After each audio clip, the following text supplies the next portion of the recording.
Hey guys, thanks for tuning in. Today's motovlog is going to be about lane splitting. Lane splitting is not legal in pretty much every single state except for California. So, well, California and the rest of the world, excluding the United States. But anyways, lane splitting. If you've ever seen, you know, a motorcycle ride in between cars or anything like that, that's called lane splitting. It's called filtering. It's called lane sharing, depending on where you're at. I know if you're not really from California, or you're not from, you know, everywhere else in the world where you can allow lane splitting, this video might not pertain to you, but it'll give you some insight into why your state should have lane splitting. A lot of people think lane splitting is dangerous, and really it's no more dangerous than you riding normally in traffic, because the person that's going to get you hit, the person that's going to hit you is the person who's not paying attention in traffic. They're the person who doesn't shoulder check. They're the person who doesn't, you know, who would rather look at their phone, the person who'd rather change the radio station. It's like the people who are going to hit you in traffic are the same people who are going to hit you if you're lane splitting. But honestly, with lane splitting, it's better to split because you're not in traffic for as long as everyone else is. You actually have that chance. What the heck is that guy doing? You actually have that chance to get off of the road sooner than you would if you were just driving normally or staying in traffic. And really, you can't, the less time that you're on the road is the less chance you have, you know, being in an accident. As simple as that, as simple and as dumb as that sounds, it's true. If you're not on the road for a long time, you have a reduced chance of, you know, getting into a vehicle collision. But anyways, let's talk about lane splitting in California. So I'm going to do it right here. This is also called filtering if other cars are stopped. It really depends on your, you know, the nomenclature and whatever. It's all semantics. But anyways, see, instead of just sitting back there, I was able to lane split and cut some traffic off. Not cut off traffic, but get further ahead into traffic instead of holding a spot.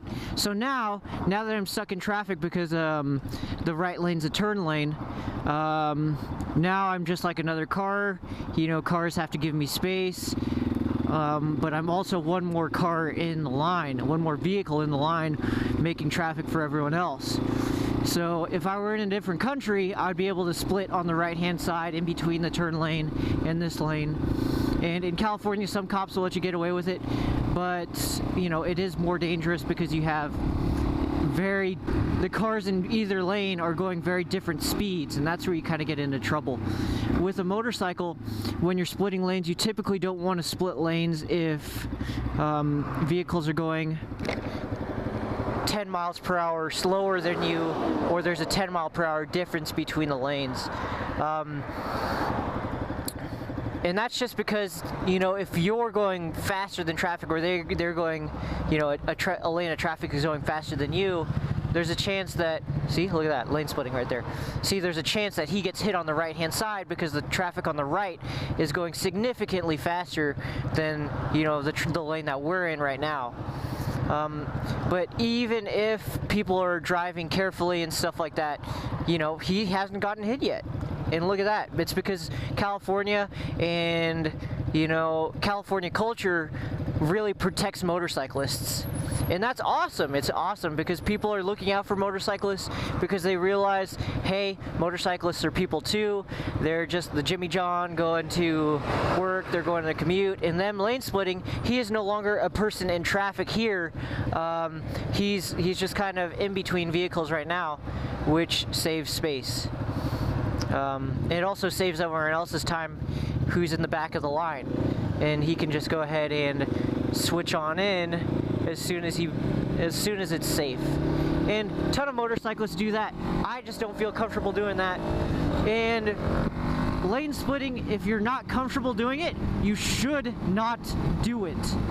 If you're not comfortable with your riding skill, if you're not comfortable with your motorcycle, if you're not comfortable in traffic, if you don't know what signs to look out for, you should not be lane splitting, because it really depends on rider skill how successfully you are lane splitting. You really have to know what to look out for when you're lane splitting, because once again, people have the potential to just pull out in front of you if they're not paying attention. And thank goodness California is really motorcycle friendly in terms of road culture, where if you're on a motorcycle, the majority of people are going to check the lane. They're going to check over their shoulder just in case there's a motorcyclist coming. So right now my speedometer is indicating 74 miles an hour, and right now I wouldn't really want to lane split just because we're going pretty quick and this bike isn't able to go that fast.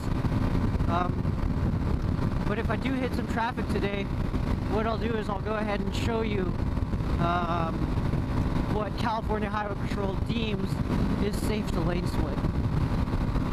California Highway Patrol is the ruling factor, they're the ruling body when it comes to lane splitting on California's roads and highways.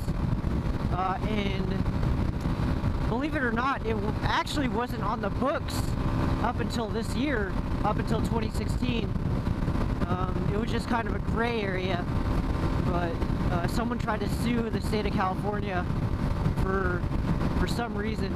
But anyways, they deemed California Highway Patrol has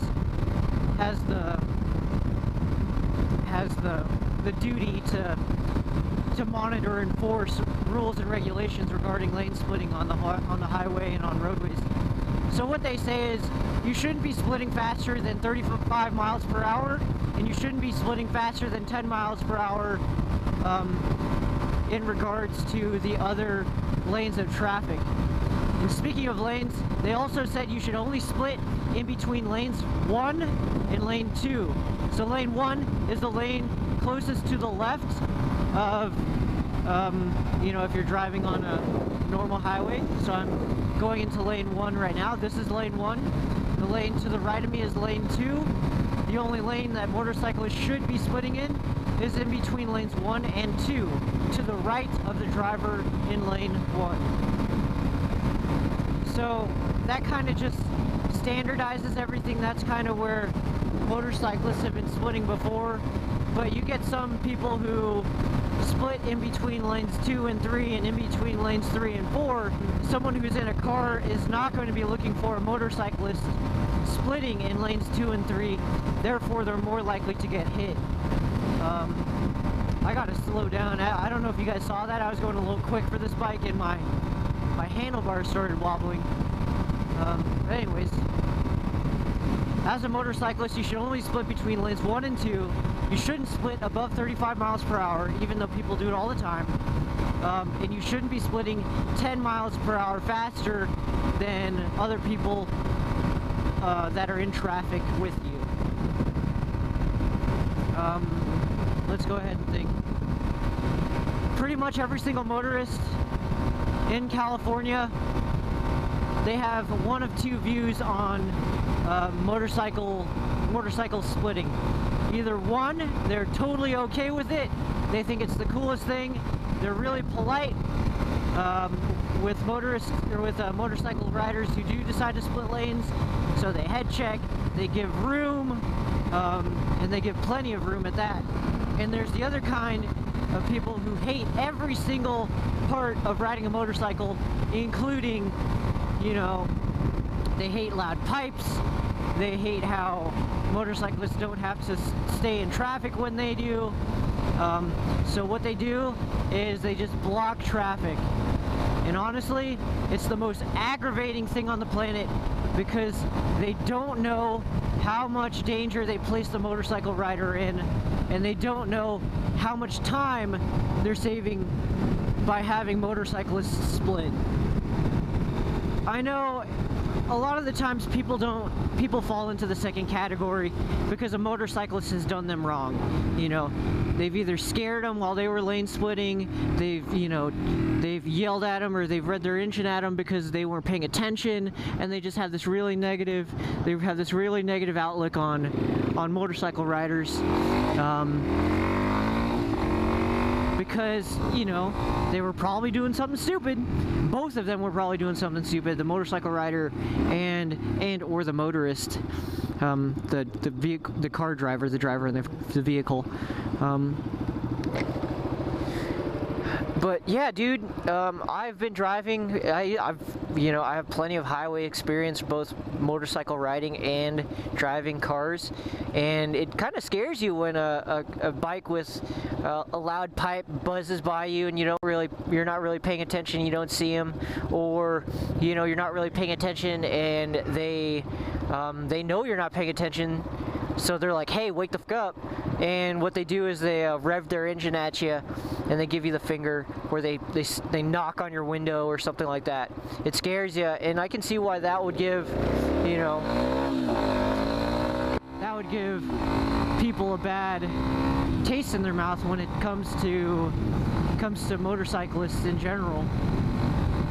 A lot of people just don't know that motorcycles splitting lanes is actually, we have tons of room. We have tons of room when we're splitting, especially if people are paying attention, and they give us a little bit of extra space. It's pretty much half a lane of traffic that's available to split with. For example, watch this. I'm going to split in between these two trucks. Look how much space I have. Totally enough to fit my vehicle in here. There's no danger of me hitting either one of those vehicles. It's just like your bike is as wide as your elbows are, because your handlebars are supposed to be the widest part, unless you have, saddlebags or panniers. But your elbows are the widest part, so you can kind of guess if something's going to be too tight for you.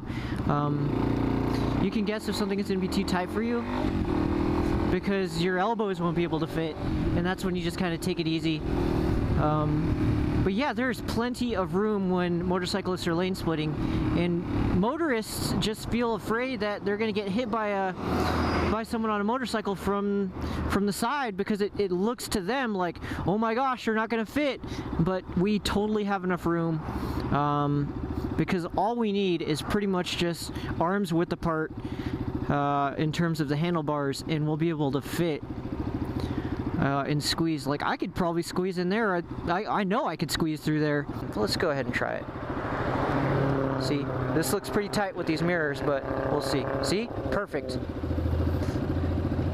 But yeah, lane splitting can save you a bunch of time, because in a situation like that, now I don't have to wait for this guy on my left-hand side. All I have to do is just make sure I beat him off the light. That's another thing. When you're lane splitting, it takes 100% of your attention, because you have to be watching. You have to make sure that you're going to fit. You have to make sure you pay attention to other drivers. You want to be able to read vehicle movement before it actually happens. So if a car is looking like it's going to pull out in front of you, you don't get hit by it, or you can react properly. But yeah, lane splitting is typically a really safe thing. It's the drivers that make it dangerous.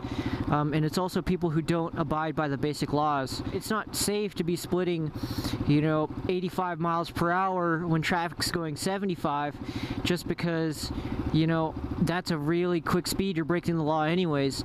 And it's not really smart for you to be going, 60 miles per hour splitting when everyone else is at a dead stop in traffic. You always want to just make sure you err on the side of caution. See, now that I beat this guy off the light, I have this turn lane completely open. Awesome. But really, you just have to pay attention.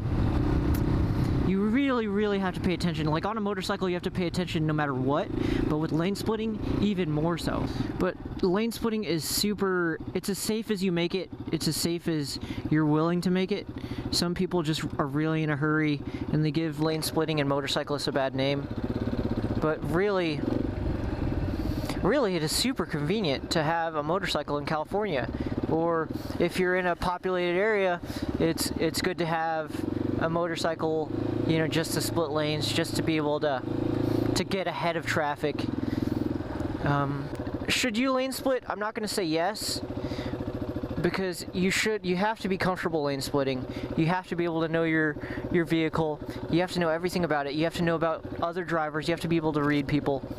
And you know, motorcycling is inherently dangerous, but it's only as dangerous as you make it. So if you don't feel comfortable lane splitting, then don't lane split. I think I pretty much covered everything. I'll try to roll in some B-roll of me lane splitting in some pretty dicey spots. I think I have a video on that. But yeah, I'll roll some in after this. But anyways, thank you for tuning in. As always, guys, if you have any questions, comments, or concerns, feel free to list them in the comment box. Drop me a like if you like it. Drop me a thumbs down if you didn't, but make sure you tell me why. And if you have any other questions about lane splitting, just feel free to let me know. Look up the California laws or laws in other countries, depending on where you're at. Because honestly, it's just so amazing to be able to lane split. But anyways, guys, thanks for tuning in. Have a great day. And just remember, this is no one's watching. See you guys next time.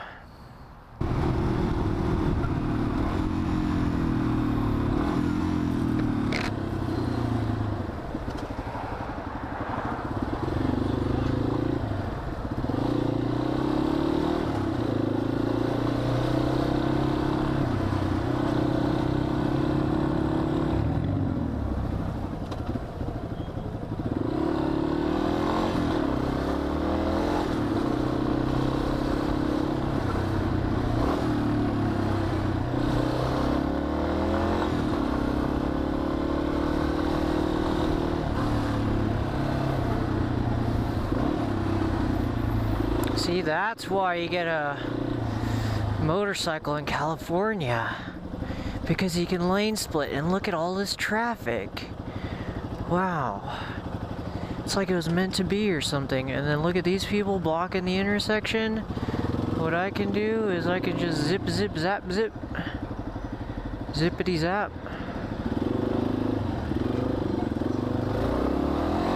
Because those people are dumbasses. And now I have to wait right here. There's nothing I can do. I can't fit through there.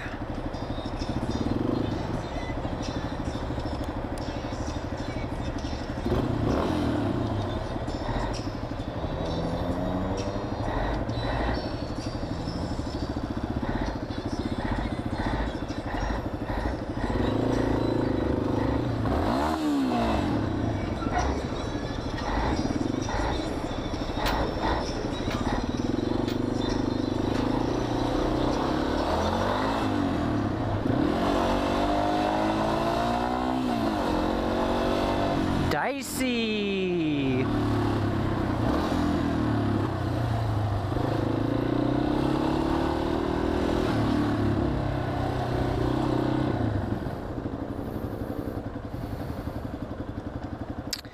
See, that's why you have to get a motorcycle if you live in California.